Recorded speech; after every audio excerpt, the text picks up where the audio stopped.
All right, sir. Joe, what went through your mind when those two Hueys flew over that cemetery a few minutes ago? Same thing anytime I hear them. The hair goes up on the back of my neck, and I'm taken back 50 years, 51 now, to the earliest days in Vietnam when those Hueys were our ride in and our ride out, and they kept us alive and supplied in between. I love them, always have, always will, and that's what goes through my mind every time I hear that whop, whop, whop. Was today a little different? Today's a little different on all counts because my best friend of 51 years is gone. General Hal Moore and I were like that ever since that battle. And we wrote 2 books together, and that's more fraught with danger than marriage. And we were still best friends at the end of that and to the end of our lives.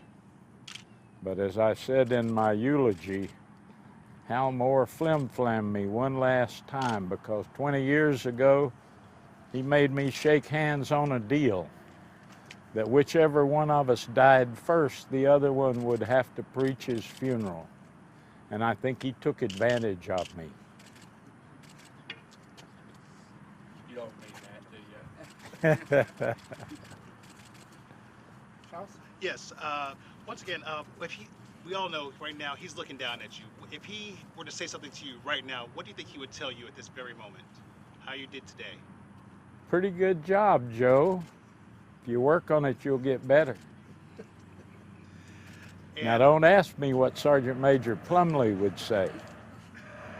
And what would be your message to the family of Lieutenant General Hal Moore? What would be your message to them right now?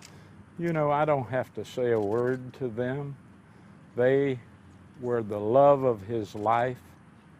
He was all about his family, his kids. He cared about how they grew up. When he was home, they were the focus of his life. He took the boys fishing. He did everything he could with the girls. And same with my kids and same with the grandkids. Hal Moore was damn near a perfect man. Questions for you, sir. What is it like for you knowing that your best friend, someone who loved his troops so much and loved his wife so much, and he always wanted to be reunited with his troops and reunited with his wife, what is it like for you knowing that they're all reunited once again? They're there. They're looking down and they're smiling and they're saying, good job, came off all right. And what I know is that the rest of us, they're waiting on us just across the river in a place called Fiddler's Green under a nice shady tree. They're sitting there, and when we're incoming, they'll pop smoke so we'll know where to land. When you gave the eulogy today, Joe, you asked those that were in the valley to stand up, and about 30 by my count stood up. You sort of had a long pause there, and you looked at those men for several seconds.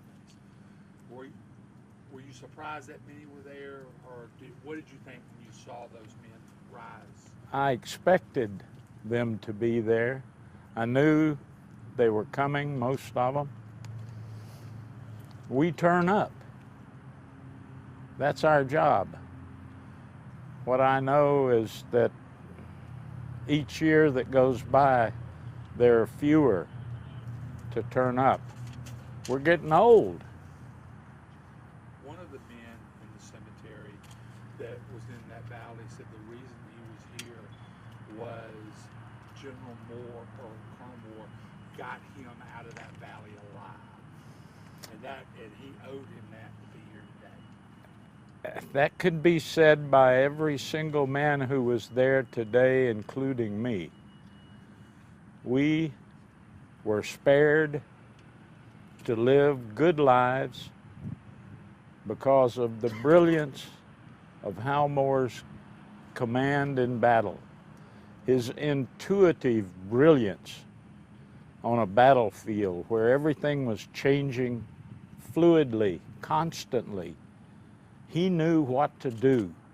His gut told him. And we're alive because of that. So that man did not understate that. He didn't understate a single thing. Every man in there would tell you the same thing. You know, the thing is that we who lived, we have an obligation to those who died because they died so that we could live. Do you have any idea how many veterans are buried in that cemetery? I think about a half a dozen. Okay. These are the ones who were killed in the battle at Landing Zone X-Ray. Most of them were non-commissioned officers, sergeants, because back then nobody below the rank of sergeant had a wife, and the Army didn't issue them. And so those guys came back here. Their wives and families were here in Columbus, Georgia. And so it's natural they were buried at the old post cemetery. And Mrs. Julie Moore was back here as her husband's representative, and she pulled on little white gloves, and she attended every one of those funerals So back there are then. about 6 or 7 of them. I think there's 6 or 7 out there. Okay, we have one more question. Like, you guys have a question? I was going to say, whenever you first met Lieutenant General Hal Moore, would you have ever expected for you both to have this lifelong relationship? Not really. You know, I was impressed on meeting him first, but you never know what's going to happen just down the road a piece.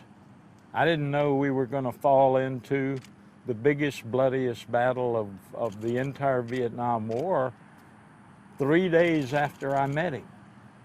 And what I knew at the end of that battle is that he and I would be best friends, that he and I would one day write a book.